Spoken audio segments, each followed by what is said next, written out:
মাত্র কয়েক মাস আগে আমার মায়ের জানাজা পড়ায় গেলাম। আমাকে একটু সময় দিল না। আমার মা মারা গেলেন, আমার ভাইকে সান্ত্বনা দেবো, আমাকে সময় দেওয়া হলো। আমার কলেজের টুকরা বুলবুল রফিক বিন সাইদি গতকাল চলে গেছে। আমি জানতে পারলাম আজকে আসরের নামাজের সময়। আমি আজকে 50 বছর কোরআনের তাফসীর করেছি সারা বাংলাদেশে, সারা পৃথিবীতে। আমাকে বানানো হয়েছে যুদ্ধ অপরাধী, আমাকে বানানো হয়েছে চোর, ডাকাত, হত্যাকারী, ধর্ষণকারী। আমি আল্লাহর নামে কসম করে বলছি, আল্লাহ তোমার ইজ্জতের কসম, তোমার সম্মানের কসম, 1971 সনের এক ফোঁটা বালি বা কাদা আমার গায়ে লাগে নাই, লাগে নাই, লাগে নাই। আমার শুধু কাজ ছিল কোরআনের প্রচার করা। নাস্তিকবাদীরা সহ্য করতে পারে নাই, জালিমরা বরদাস্ত করতে পারে নাই, যার জন্য আমাকে বন্দী করে রেখেছে। আমি শাহাদাতের তামান্না করি, আমি শহীদ হতে চাই। এখন জানাজা হবে, জানাজার আগে একটু মুনাজাত করে নি। আল্লাহুম্মা আমিন।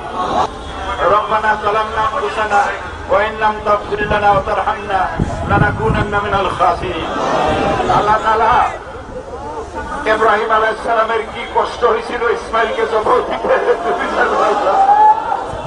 আল্লাহ আমার এই ছেলেকে আমি বলতাম তুমি আমার জানাজা পড়বে, আর এই ছেলে আমাকে বলতো আপনি আমার জানাজা পড়বেন। আজকে আমার ফাঁকি দিয়ে চলে যাবে, আমি বুঝি নাই।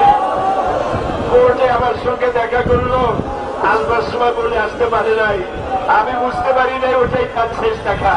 আল্লাহ তাআলা তুমি আমার ছেলেকে কবরের মধ্যে জান্নাতের নূর পয়দা করে দিও, কবর থেকে ডাইরেক্ট জান্নাতুল ফেরদাউসে নিয়ে যেও। আল্লাহ ঘরে যত মহিলারা আছে তাদেরকে তুমি সান্ত্বনা দাও। আমারও তো বাড়িতেও যাইতে দিল না, আমার বউ বাচ্চার সঙ্গে দেখা করতেও দিল না। আল্লাহ এই নালিশ তোমার কাছে করলাম।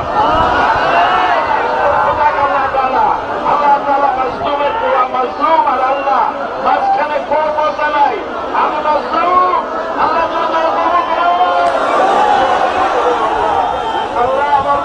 যত গুনাহ করেছে মাফ করে দাও, করে দাও, সবাইকে ধৈর্য ধরার তৌফিক দাও। যত লোক কষ্ট করে এসছেন আল্লাহ সকলকে উত্তম চাষা দান করো। আল্লাহ তাআলা এই বাংলাদেশ 16 কোটি মুসলমানের দেশ। আল্লাহ তোমার কাছে একটা দোয়া করি মাগরিবের সময়, আল্লাহ এই দেশটাকে তুমি কাশ্মীর বানায়ো না, এটাকে ফিলিস্তিন বানায়ো না, এটাকে আফগান বানায়ো না, এটাকে ইরাক বানায়ো না, এটাকে আলজেরিয়া বানায়ো না। আল্লাহ মুসলমানের দেশে মুসলমান রাস্তায় দাঁড়াইতে পারে না, মাথায় টুপি দিয়ে চলতে পারে না।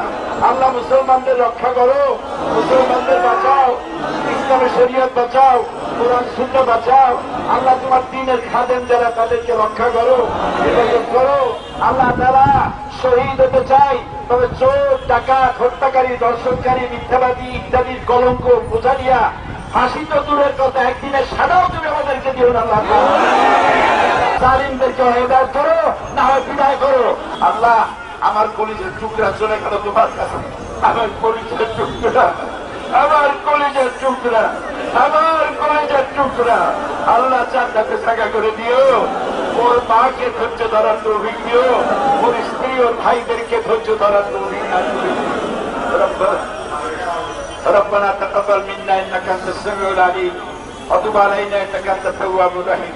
এখন জানাজা হবে, জানাজার পরে মাগরিবের নামাজ হবে।